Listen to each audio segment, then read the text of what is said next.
Menjadi korban dari praktik mafia tanah mungkin seperti mimpi buruk yang enggan dirasakan oleh kebanyakan orang.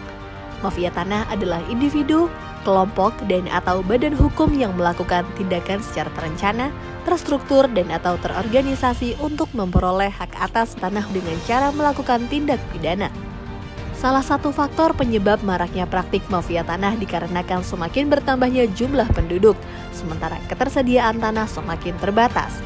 Kondisi inilah yang mendorong tanah memiliki nilai ekonomi yang relatif tinggi dan menjadi salah satu objek perebutan.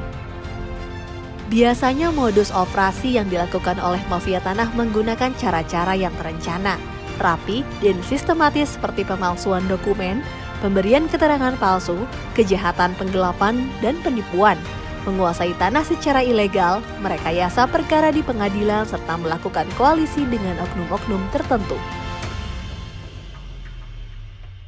Penguasaan atau perampasan tanah secara ilegal inilah yang seringkali memicu terjadinya konflik atau sengketa pertanahan yang menimbulkan banyak sekali kerugian, seperti tidak terwujudnya kepastian hukum dan keadilan bagi masyarakat, menghambat pembangunan karena investor enggan berinvestasi, hingga berkurangnya kepercayaan masyarakat terhadap negara. Karena itulah, pencegahan dan pemberantasan mafia tanah menjadi perhatian serius yang harus ditangani pemerintah. Salah satunya Kementerian Agraria dan Tata Ruang Badan Pertanahan Nasional yang terus berupaya dalam memberantas praktik-praktik mafia tanah. Sinergi adalah kunci keberhasilan dalam pemberantasan mafia tanah. Kementerian ATR BPN pun membangun skema sinergi 4 pilar yang terdiri dari Kementerian ATR BPN, pemerintah daerah, aparat penegak hukum, dan badan peradilan.